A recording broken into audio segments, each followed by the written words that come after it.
Okay, let's talk about Shavuos. This is admittedly a hard holiday for you guys. It's a hard holiday for women. It's like Simchas Torah, right? Simchas Torah, you just stand there watching. So Shavuos also can feel like that a little bit. And frankly, before we get to all the fancy Vortlach, so we should really address the elephant in the room, which is what if you're not into it? And it is very possible that when you're away from SEM and you're in the middle of real life and you have college and you have work and you have, dating and you have stuff going on, so you're not necessarily into it. It is possible. Again, you don't have to tell me if that's true or not, but it is possible that you're not into it. And you're not in the mood to stay up all night, et cetera, et cetera. So, how do you view Shavuos as again the day that we got the Torah and the day that we commit and rededicate ourselves to Limud Torah? How do we do that if we're not into it? If we're just not down to stay up all night? I mean, many people are, and many people are not. So a couple of pieces of advice, and again, if this rings true to you, if this is relevant for you, so fantastic, and if it's not, so then we can just keep on going weiter. First of all, you should view Shavuos not as a pressure-filled, oh my gosh, I got to stay up all night, I got to say all of Tehillim, I got to say Tikkun Leil Shavuot. Relax, relax. View Shavuos as an opportunity to learn about whatever you want, regardless of what you've been learning up until now, right? You should view Shavuos as, all right, I got a block of 1 hour, 2 hours, 3 hours, whatever it is, and I'm going to learn whatever I want. The Gemara says, right, Nevodah Zarah Daf Yotes, you should learn Mashali Bo Chafetz, Mishali Bo Chafetz. It doesn't say that exactly. That's what it means in the end, right? With using Rashi. But basically, long story short, is a person has to learn what they want to learn. So there's no obligation, right, for you to go to the rabbi's shir, right, titled "What's Wrong with Live Tweeting a Bris?" I don't know, with all these stupid catchy titles, so people don't fall asleep at 3 in the morning. You should learn whatever you want to learn. Get a safer on a topic you're interested in or that you don't know about and that you'll be interested in studying, and sit down and study it like you would study for a test in college, right? Study the material, understand the material, excuse me, ask questions about the material. Come out of Shavuos with a new understanding, right, of that topic, whether you studied it for 15 minutes or 3 hours. It doesn't have to be this all-encompassing, pressure-filled night of learning. I have to learn everything under the sun. I have to stay up till 6 in the morning. You don't have to unburden yourself, right? Don't be pressured and stressed. That often causes people not to be in the mood for it. So that's A. B, and we'll talk about this a little bit later, right, is realize that the goal of Shavuos and Leil Shavuos is not to learn the most amount of Torah, right? If it was, then we wouldn't stay up all night. Right? We wouldn't stay up all night on 15 cups of coffee, so just you can zombie your way through chakras and space out from 1:30 in the morning on. Right? We'll talk about what the point is, but that's not the goal. So again, don't pressure yourself into consuming a certain amount of pages, or books, or prakim, or psukim, or whatever it is. And finally, the third thing, if you're feeling a little stressed about learning on Shavuos night, just realize again that your Limud Torah obligation is very different than a guy's. For guys, it's a different schmooze, but your Limud Torah obligation is very different. You guys don't have an obligation to stay up all night necessarily. Al Pi Din. Again, that's a minhag that we'll talk about a little bit also, but it's a minhag first of all. Second of all, it's not really for you guys. You guys do it and it's amazing and it's wonderful and it's fantastic. But don't stress, don't make yourself nuts. And if you can't function after 3 a.m., go to bed, right? And wake up at 10 and daven shachars and musaf and have a wonderful Yom Tov, right? There are other aspects of Yom Tov that you don't have to, wreck if you don't feel like you want to stay up. All right, that's if you're not in the mood. If you are in the mood, all right, so then let's talk about some other stuff. I mean, this is relevant regardless, but yeah, let's go weiter. Says says me, says me. The Torah says in last week's parsha, Parshas Bamidbar is always in front of Shavuos, always comes out before Shavuos. And the Gemara says that, and we kind of structure it that way. The question is why. So there are many reasons. One of them is this one. The pasuk says in the beginning of Perek Gimel in Parshas Bamidbar, right? Ve'ela told us Aaron and Moshe biyom diber es mess it up. Biyom diber Hashem es Moshe b'Har Sinai. These are the toldos of Aaron and Moshe. These are the generations of Aaron and Moshe on the day that Hashem spoke to Moshe at Har Sinai. And the Torah then delineates and explains, right, and lists Aaron's kids. Not Moshe's kids, Aaron's kids. It says these are the generations of Aaron and Moshe. Boom, Aaron's kids. And so Rashi already there asks, like, well, I don't understand, where's Moshe's kids, right? It's just talking about Aaron's children, the Kohanim and the Levium. So why does it say Elah told us Moshe v'Aaron, or Aaron and Moshe, right? It just lists Aaron's kids. So Rashi answers based on the Gemara in Sanhedrin Daf Yutes. There the Gemara says that when a teacher teaches someone Torah, right, it's considered as if they gave birth to that student, as if they've raised that student. Okay, cute. So therefore, since Moshe taught Aaron's sons Torah, they were his sons also. Adorable, fantastic. Says the Netziv, I don't understand. How many people did Moshe teach Torah to? Literally everybody, right? Literally the entire people, right? Moshe taught Torah to. So I don't understand. In Parshas Bamidbar, right? There's a whole census of Bnei Yisrael. We count all of Bnei Yisrael, right? There's a list for every Shevet. So why does it say these are the generations of Aaron and Moshe? List Aaron's kids. It's because Moshe taught them Torah, so that they're like they're Moshe's kids also. It should have said these are Moshe's kids and then listed the entirety of Bnei Yisrael. Why does it only say it by Aaron? So the Netziv answers by explaining that a student is only called their teacher's son or daughter, right, when the student learns from the teacher in depth. Right? For the majority of Bnei Israel, they reached a deep level of Torah knowledge after they got to Eretz Yisrael, had more time to study, etc. In the desert, it was more of an exploratory kind of, maybe superficial education. But Aaron's sons took it upon themselves to study harder and study deeper, study more, and they were unique in their breadth of knowledge. So therefore, the pasuk only refers to them, right, as Moshe's children and not anybody else. Fine. Then the Netziv gets really fancy, and this is the relevance for Shavuos. He says, if you look at that pasuk again, it says, Elah told us Aaron and Moshe, right? Biyom diber Hashem es Moshe bar Sinai. This is the generations of Aaron and Moshe on the day that Hashem spoke to Moshe at Har Sinai. So that sounds like Aaron's kids were already Moshe's kids on the day that Hashem spoke to Moshe at Har Sinai, which obviously is impossible because Moshe didn't get the Torah yet, and Aaron's kids couldn't have gotten the Torah yet, and they couldn't have learned the Torah at a greater depth because they didn't get the Torah yet. So how could they possibly have been considered Moshe's kids if they hadn't acquired any Torah knowledge whatsoever? If the whole reason they were Moshe's kids is because they learned the Torah in depth. So the Tziv quotes a powerful concept, right, for us. He writes, on that day, the day that Moshe went up to Har Sinai, Aaron's sons decided and accepted upon themselves to learn the Torah in depth with complexity and ad kedegach until the end. And when they decided to do that, it was considered as if they had already done it. And therefore, they were already considered Moshe's sons, which is wild because apparently, when you commit to learning something, you're already impacted by that decision even before you start. Now, obviously, you have to go and do it. You can't just chuck it, right? You can't just give up and be like, oh, it's like I did it. That's obviously not the point, right? You can't just bail and still get the credit. But the Netziv points out that you've already become a different person, that Aaron's kids were already called Moshe's kids because they had decided on the day of Ma'amad Har Sinai, right, to start working on learning Torah in depth, right? They couldn't learn it all in one day, right? But they decided to, and therefore it was considered as if they did.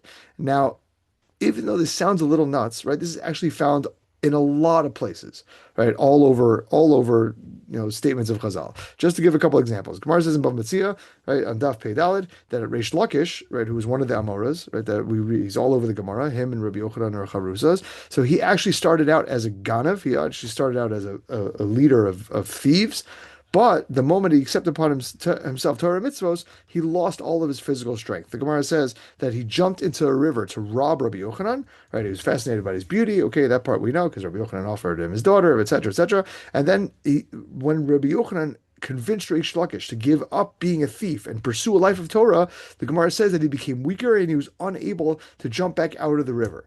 And Talmidei Chachamim are naturally weakened from we're just sitting at the Torah at the table, sitting and learning, and the back hurts, and they're not eating well, and so that's exactly the point. And the moment Reish Lakish decided to become a Talmid Chacham, he was already affected by it physically, even though he hadn't accomplished a smidge, he hadn't done anything yet. Right, he just committed right to that way of life. We see also Megillas Rus, which we're going to read. Megillat Ruth, which Sephardim are not going to read on Shavuos, but we're going to read. Ashkenazim are going to read it.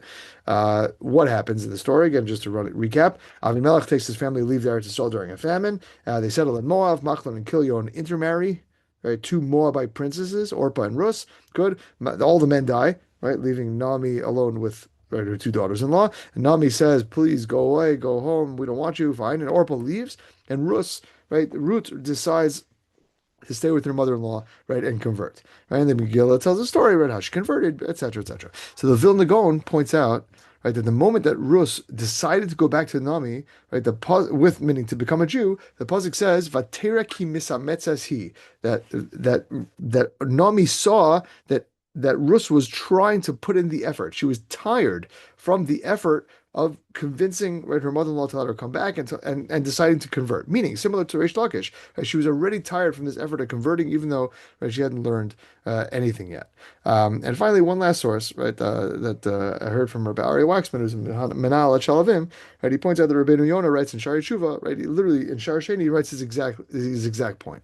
He writes that a person who accepts upon themselves, right, with a determined heart to keep and do which the Torah commands, so they, from that moment on, they get the reward for all the mitzvos, right, that their ear heard about at Har Sinai, plus all the Divrei Torah that they understood, plus all the things that he has not heard yet. Now, how does that work for us? Okay, I'm not in charge of the reward up in Shemayim, but long story short, when we make a commitment, right, we get rewarded for it. When we make a decision, right, there is an increase in Seder Dishmaya and help that changes a person to accomplish, and that is something that is powerful for us on Shavuos. It's like we said, you can't learn all of the Torah in one day, right? You can, though, you can make a decision to learn as much as you can in one day, right? A decision takes 2 seconds, right? We get stressed out on Shavuos, right? Because at least guys for sure, like there's a certain amount of blot, certain amount of Gemara pages, a certain amount of Mishnayos, a certain amount of Prakim that, like, if you don't study this much, right, you kind of like didn't do it. You didn't accomplish.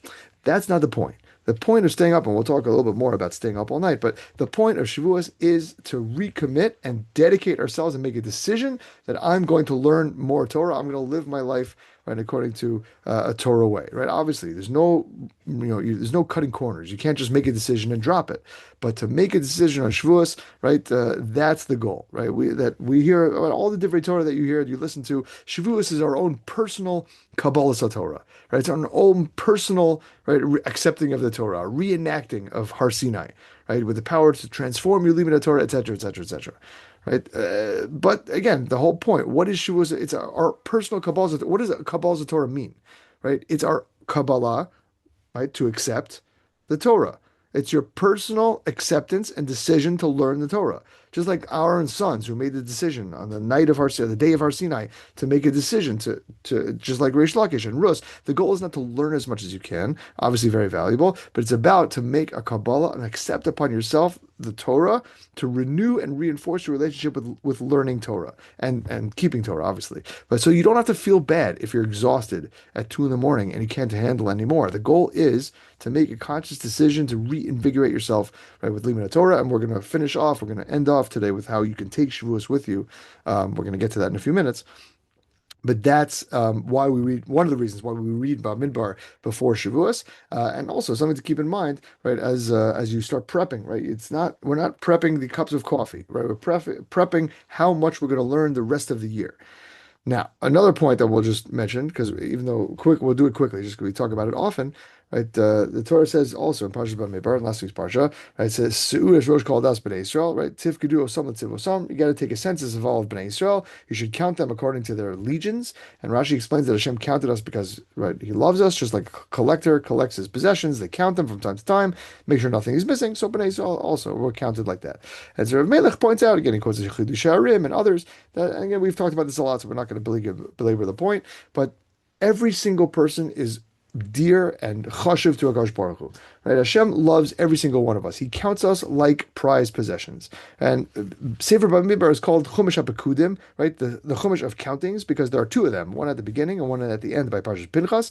And Rav Moshe Feinstein points out in Darash Moshe that this is why we have to read Bamidbar before Shavuos, because some of us think that we're not important, that Hashem doesn't care about our learning. He cares about the guy learning 28 hours in Mei Sharim. That He cares about. But us, He doesn't care about. And even if Hashem cared about us somewhat, right, He doesn't care about all the details or our accomplishments. Not true. Not true. Hashem counts us. And if Hashem is missing the count on one person, the count is less. Right? It's Sheva Reuven had, I don't know, whatever the number is 68,426. If you're not counted, it's 425, whatever number I said. Right? It's one thing less. The number is less. And we can all accomplish tremendous amounts of things, right? Again, I don't know. Again, we've talked about this a lot, but every single person's limud Torah is important. Every single person has their own personal Kabbalah Torah, And this is something that we have to remember on Shavuos, right? It's the fact that I stay up has nothing to do with the fact that you stay up. Whatever you learn is not the same as what your friend learns. So this is again, Bnei Yisrael are a chashuv, and every single person has a chashivas, right, to it, and that's what we see by from the counting, and that's one of the reasons why we read Bamidbar also, right, before Shavuos. Okay, switching gears a little bit. The Chaim. The Gemara tells us in Psachim on Daf Samiches that Rabbi Eliezer says, meaning there's a machlokas between Rabbi Eliezer and Rabbi Yeshua, how to act on Yom Tov.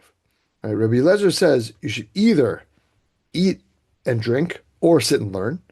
And Rabbi Yeshua says it should be half and half, what's called chatzi lachem, chatzi lashem. That you should have half eating and drinking and half sitting and learning. Okay, fine, whatever that means. However, the Gemara says that everybody holds on 3 days that you need to have lachem, that you need to have half eating and drinking and half learning and studying. Those 3 days are Purim. Okay, that makes sense. Shabbos, which also makes sense, is the mitzvah to eat and oneg or whatever. And the last one is Shavuos. What in the world does Shavuos have to do with anything? So the Gemara says, my time, what's the reason? Why do you have to have half and half? Because Yom Shenitna Bo Torah. Because it's the day that we got the Torah. And so everybody asks, I don't understand. One second. You're proving to me that everybody agrees that you need to have some food and drink, right? Everybody agrees that even Rabbi Eliezer, who holds it's either entirely spiritual or entirely physical. Rabbi Eliezer says it needs to be half and half on Shavuos because we got the Torah. Like, what is that? How does that make any sense? Like, if I was writing the Gemara, I would have been like, no physical, no food, no drink. We're sitting and learning all day, 24 hours straight. Prep your coffee, whatever it is. I guess if you're not eating and drinking, I guess no coffee. Whatever. How does it make sense that you're on Shavuos because we got the Torah, so we need to eat and drink? So this kind of caters to what the purpose of the Torah is. And again, we've discussed this also in the past, but we'll just highlight it also. And it also highlights what we're supposed to be thinking about at Shavuos, is that the Torah was given to us not in a spiritual world. It's given to us in this world.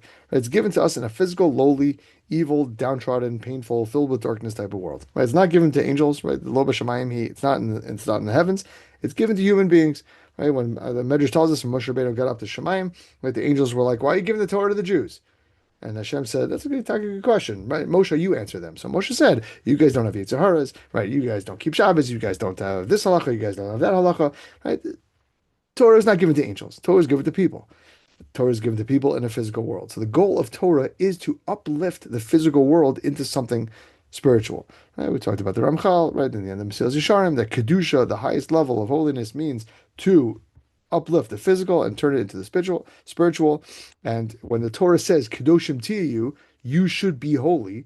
So the Torah says, Daber al kol adas b'nei Yisrael, speak to the entire assembly of Bnei Yisrael. The Torah usually doesn't say that. Usually it says Daber el Bnei Yisrael. Speak to Bnei Yisrael, not Daber el Adas Bnei Yisrael. Don't speak to the entire assembly. Why does it say that? By Kedoshim to you, right? Daber el kol Adas Bnei Yisrael ve'amarta lehem Kedoshim to you. Speak to the entire assembly and tell them to be holy. Says the Emek Davar. It says the Netziv and Emek Davar, right? That because each person's definition of holiness is not the same, right? Every single person has a different challenge, background, skills, etc. Right, and their expression of Torah mitzvos in a physical world is different, and this is why, first of all, right, as we said, right, we go through the counting before Shavuos to remind us that everyone is valuable, and that everyone has something to contribute to Bnei Yisrael and have their, expression of kedusha over, kind of demonstrated for everybody with all their background. I just talked to somebody today actually that is struggling with whatever business they're running.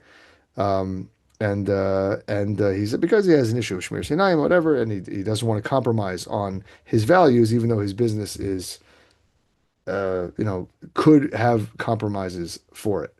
And so he asked me why he's going through these struggles, etc. So I actually said to him, because he expresses an aspect of Shmir Sinai that almost nobody does. Right, he is whatever. Again, without getting into details, but with all of his details in his life and what he's doing in his work, so for him to be makbid and careful about Shmir Seinaim and turn down gigs because he doesn't want to see certain things, that expression of that halacha is very rare and maybe not found anywhere else, with all of his details that I'm not going to share.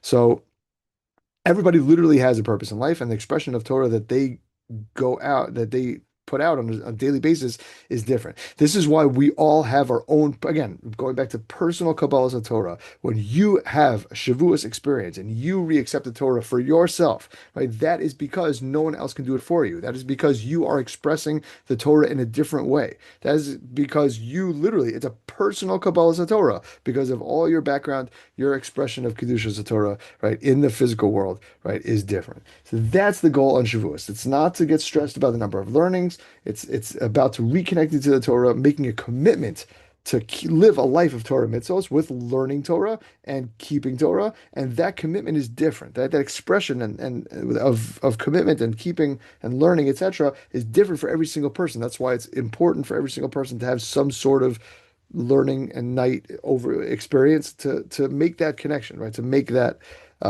commitment to keep the Torah and Hakadosha. Okay, let's talk about taking Shavuos with us afterwards. Um, Shavuos is obviously a very inspiring time of the year, um, but it's different every single year, especially for you guys, right? It's different the year before you came to Sem. It's different it's then different Shana Aleph. It's even more different Shana Bet.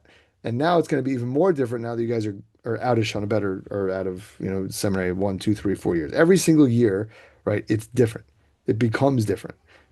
And every single year, because it's a different experience every single year, it's all the more so important to take it with you because the Shavuos you had Shana Aleph is different than the Shavuos you had Shana Bet and Shana Gimel and Shana Dalet. And that experience is going to keep you going into whatever field you're doing, right? In Shana Aleph, it was, maybe for most of you guys, it stay Shana Bet. So I think maybe even everybody here stays Shana Bet. So I think, if I'm not mistaken, maybe not. Okay, whatever. But it was about kind of reinforcing and taking the experience of Shana Aleph with you into Shana Bet. And then Shana Bet, it was taking about Shana Bet into the rest of your life. Now you're already in the middle of life. Now you're taking kind of figuring out how to navigate and learn and stay from in, the world of working and educate. Shavuos is different every single year. So it's important, right, to keep the fire going, right, every single year. But especially, right, it's not especially this year, but every single year it's important to keep it going. So how do we do that? The One second, hold on. We said that already. Good, fine. Oh, good. An accomplishment. What do we show Akash Baruch Hu and really ourselves, right? Not Akash Baruch Hu, but what do we show ourselves when we stay up all night or we stay up till 2, 3 in the morning? Right? How does it atone for the fact that Bnei Israel went to sleep? Right? We know the whole, right? The Mishnah Berurah and the Medrash that the Bnei Israel fell asleep at Har Sinai, so we atone for that by staying up all night. Like, how does that help? Right? What does that do for anything? Like, okay, they missed it then, but how does it help that we stay up? So think back to something that you stayed up all night for. It could be a test, it could be something beautiful like a wedding, it could be something stressful like whatever. Why do you stay up why does a person stay up all night and do something? Not like bumming around because they're in a bad mood. Like why do you stay up and study or go to, Yom Yerushalayim or I don't know, go to stay till 4 a.m. at your best friend's wedding? Why? It's because you care. Right? It's because you care. Right? Why do yeshiva guys in Israel stay up for the Super Bowl, right, until 6 in the morning? It's because they care. Right? It's the same thing with Tikkun Leil Shavuos. You're not necessarily going to learn as much as possible, but you're trying to show Akash Baruch Hu, and you're trying to show yourself, look how much I care. Right? When Bnei Israel slept through the first Matan Torah, it showed some, again, level, again, we're not really able to understand and relate to them at all, but it showed some level, right, of indifference. Right? You wouldn't sleep through, right, the most anticipated I don't know, whatever it is that you're anticipating in your life, right? A person has some big event the next day, you're up all night. Or if you have a trip or you have I don't know, whatever it is, right? You're up all night getting excited and stressed and whatever it is. So that's what Bnei Israel kind of missed the boat on, and that's what we're trying to fix, right? We're trying to show us and show Hakadosh Baruch Hu, right, that how much we love the Torah, that we're going to stay up all night and celebrate the day that we got it. And we find this emphasis in different places in Chazal, right? The Parshas Emor, when it talks about the Korban, we bring on Shavuos, the Shtei Alechem, The pasuk says, right, Ad mimacharas hashavas hashavias tishbru chamishim yom, meaning count 50 days. That then you have Shavuos. V'yikraftem, and on Shavuos you shall bring mincha chadashah Lashem, a chadash, a new korban mincha to Hashem. Says Rav Nosson Tzvi Finkel, I don't understand. What do you mean new? Of course it's new. It's only brought once a year. What do you mean new? So he says it's similar to the Sifri in Parshas Re'eh. The pasuk says in Parshas Re'eh, right, that you should keep the Torah. Ushmartem lasos kol hachukim mishpatim, right? Keep the Torah.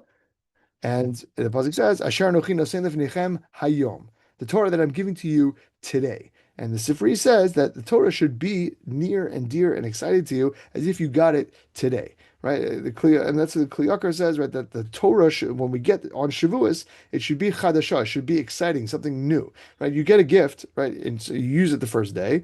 Right, let's say a kid. A kid gets a new remote control car. If it doesn't break on the first day, they play with it a lot on the first day. The second day, they play with it a little bit less. Third day, a little bit less. And finally, a week later, it's on the shelf and it's never going to be touched again. The Torah should be like you got it that day. And the goal on Shavuos is to appreciate, right, new Torah ideas and as if we learned it that day, to treat it as it is, right? A window into a Kodesh Baruch Hu, a gateway into the spiritual, right? A way to unlock the best life that we can live in this world. And that's why Rav Nosson Tzvi points out that the Torah didn't write a specific day for the Chag Matan Torah Tenu. Right? We know that all the other holidays have a specific day.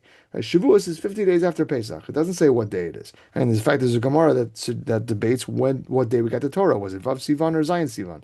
We don't have a specific day nailed down for Shavuos. Why is that? So he says that every day, because every day should be Matan Torah, right? That every day should be a day that we appreciate the Torah as if it's a gift, as if it's a gift that we got that day.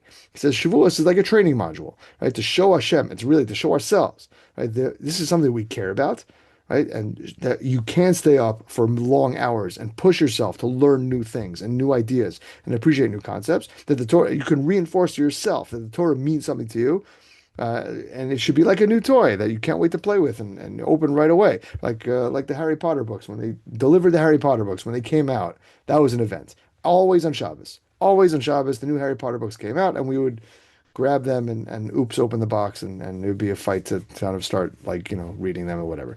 This is obviously easier said than done, right? It's obviously much easier said to say treat Torah like a new toy, right? Chas Shalom, I shouldn't really say that about Torah, but to treat Torah as something that's exciting and every single day. That's hard, right? But we can use Shavuos, right, as a paradigm to help guide us, right? The Shlach Kodesh writes that on Shavuos we're judged on spirituality.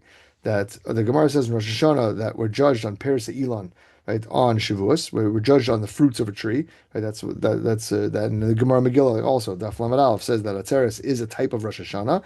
And the Sfas Emes explains, right, that this is Ramelech pulls these together. The Sfas Emes explains that a person is called Eitz Soda, right? Pasuk says in Dvarim that Ki Adam Eitz Soda, that a person is a tree of the field. And so on this day we're judged regarding our own fruit, right? Our fruit, right? The fruit of a person, the spiritual power, the spiritual things that we will produce, right, in that year. Well, just like we're on Rosh Hashanah, we can't do tshuva in a second, right, for the entire year. What do you do on Rosh Hashanah? You take a Kabbalah, right? You plan out and how you're going to live the rest of the year. So we take Kabbalahs on ourselves, so too on Shavuos, right? We take a Kabbalah to plan out a year of Limud Torah, to plan out, I want to learn about this topic, I want to learn about that topic, I want to get more knowledgeable about this, and that's something you can tangibly grab onto for the rest of the year. If you decide on Shavuos that you want to learn about, I don't know, Hafrashas Challah, so you can learn halachos of Hafrashas Challah in a month. You can. If you spend 20 minutes, half an hour a day, and you have a good book and a good text, you can learn all of the halachos of Hafrashas Challah. So that's something you can accept upon yourself on Shavuos. Can you learn all of Hafrashas Challah on Shavuos? No, of course not. And you're going to space out after the first hour, but that's not the point. Right? The point is to use Shavuos as a springboard and a model, right, to accomplish and learn and grow in our Limud Torah, right? Rav Melech again quotes the Sfas Emes, right? That we have this as ischadshus every single year. We have this ability to accept the chelik of Torah. It renews every single year. The Torah that you learn will be different this upcoming year, like we pointed out. Shana Av, Shana Bet, Shana Gimel, Shana Dal. The Torah that you are learning this year will be different than the Torah you learned last year, and it will be deeper and it will be more powerful because you're building on the Torah that you learned last year. And again, Avnei Nezer, just two more right, Makoras that Avnei Nezer points out it's similar to planting, right? The mashal he gives that just like a person plants and then reaps in the future, so too that's what we're doing on Shavuos. On Shavuos we're planting. we're planting the seeds for our growth in Limud Torah and for the next year. And that's the goal. We're taking these Kabbalahs and thinking about what we can accomplish. Yeah, Piers Zetzner Rebbe also because it makes it a little bit different, right? So he says it a little more spiritually, if you like that. And he says that we get a nevuah on Shavuos every single year, but we don't know what it is. And so anything that we discover in Limud Torah, the stuff that we learn, right? He doesn't say the seeds were already planted, but that's the phrase, right? He says the nevuah was already planted in our head, right? In the back. So that's an Yeshua. So Rav Melech just kind of final. Should we say that? Should we say that? Yeah. Okay. Yeah. Let's say one more. Let's say one more for it. Yeah. Yeah. If you want, we could go a little weiter afterwards. But again, the Rav Melech just points out that Shavuos is naturally structured to continue after that to take with you. I mean, normally the Gemara says in Sukkot Daf Mem Hey, right, that no, we should always take the Chag with us, right? That's the concept of Isru Chag, right? The Gemara there says Kol Osa Isru LaChag V'Achila V'Shtia Ma'alei Akasav Ki'lu Bona Mizbeach, right? V'Hikra V'Lav Korban. Anybody who makes an Isru LaChag, an Isru Chag, and Rashi says some Aguda LaChag, right? You tie the Chag up and with eating and drinking the day after, right? Like you take the idea of the Chag with you, so it's as if you brought a korban. Okay, we're supposed to tie ourselves to the holy day and bring it right into the next subsequent days. Says Rav Melech on Shavuos, it's much easier. Why? Because we have trailings of kedusha that follow the following week, right? And all of the more so this year. We'll get to that in a second. Right? First of all, we find a remnant of the Shavuos in many aspects. First of all, we don't say Tachanun for a week after Shavuos, because there's something called Tashlumin for the Korbanos of the Chag. We have an obligation to bring Korbanos every Yom Tov. Now, the Sukkot and Pesach, it's easy because you have Chol Hamoed, and you're in Yerushalayim anyway, so that's just when you bring all the Korbanos. Shavuos, as you know, is one day or 2 days, but one day, and you don't have Chol Hamoed. So you can actually bring the Korbanos that you have to bring, the Olas Re'iyah, the Shalmei Re'iyah, right? The Korbanos you have to bring for seeing the Beis HaMikdash, you can bring those for a week afterwards. So furthermore, the Gemara says on Shabbos and Daf Pei Vav, right? There's a machlokas, like I said, as to when Matan Torah was, either Vav Sivan or Zayin Sivan, and that's the day after Shavuos, right? That's Yom Tov Sheni for you guys, right? This year's Shabbos, right? It's a little bit confusing, but that's Yom Tov Sheni, right? It could be that you actually got the Torah on Zayin Sivan, so that by definition, right? You can already that's the day after the Chag, right? You can start tapping in and continue to tap into the Kedusha of Shavuos the day after. And furthermore, right, we in Eretz Yisrael are going to read Parshas Naso on Shabbos. You guys are going to read it a week after. So this vort doesn't hit the same way, but it's still relevant because we always read Parshas Naso after Shavuos. So Rav Melech quotes Rav Menachem Mendel of Vitebsk, which is the fourth largest city in Belarus. Okay, he's a Talmud of Magen Mezrich. He writes in his Sefer that the reason that we had in Parshas Sota and next to the Parshas Nazir, right? Parshas Naso is massive, right? Biggest parsha in the Chumash, and it talks about the Nazir, a person who swears not to cut their hair and not to drink wine, and that's right next to the Sota, which you guys know is the woman who's suspected of cheating from their husband. So says the Gemara Nazir and Daf Beis, why is Nazir and Sota back to back? Because anybody who sees a Sota in their denigration, right, if God forbid you go to the Beis HaMikdash, you see there's a Sota, they're being given the drinks of water, right? So someone who sees that whole ceremony will swear off wine. We'll swear off wine and become a Nazir. You could become a Nazir back in the day for like 30 days, and longer. So the Menachem Mendel of Vitebsk says there's nowhere else. Why is this so? Why is it automatic that someone who sees a sota is going to swear off wine? So he says there's nowhere else in the Torah where Hashem will perform an open miracle like the sota waters. Right? What do the sota waters do? They either explode the woman's stomach, right, or they make her pregnant. Right? That's what the Gemara says. So depending on whether she's guilty or not. Right? That's simplifying it, but okay. So a person who sees that and is impacted by it one way or another, right, should take upon themselves something, right, to make themselves a kli, a utensil, to be able to hold the inspiration, right? A person goes to Beis HaMikdash, they see this unbelievable thing, and they're like, whoa, I should really hold off on that. So instead of just having a fleeting thought, a person takes upon themselves something like Naziros, right? They say no more wine for 30 days. And that will make themselves into utensil to hold the inspiration, to give the inspiration a place to go, right? So that the holiness doesn't fly away. And that's the goal in Shavuos. The goal in Shavuos is, again, to make this Kabbalah, to make yourself a kli, a utensil to accept and hold inspiration and then extend it and then take it with you, right, for the rest of the year. So I want to give you guys a bracha, right? That Mitzvah Shem, we should be able to, right, get inspired by Shavuos. Right? Shavuos is an amazing Yom Tov, right, of inspiration, not necessarily only of Limud Torah, but also of inspiration, of committing. You can learn more. Believe me, right? You can learn 10 minutes more a day. I guarantee it. I know you're stressed, but you could do it before you go to bed, when you get up, in the middle of your day. I know. You could learn 10 minutes more a day. What you could do, we've discussed before, and I won't go over the whole schmooze again. What you could do in 10 minutes a day for the next even 30 days, right, is life transforming. And not to mention if you do it for 30 years. So on this Shavuos, figure out what you want to learn, commit yourself to kind of diving into it, right? And enjoy it because it is very fascinating and it is a big simcha, the biggest simcha that we have, to learn more about Hakadosh Baruch Hu, to learn more about Torah and Judaism. I want to wish you guys a great Yom Tov and be in touch. See you guys soon.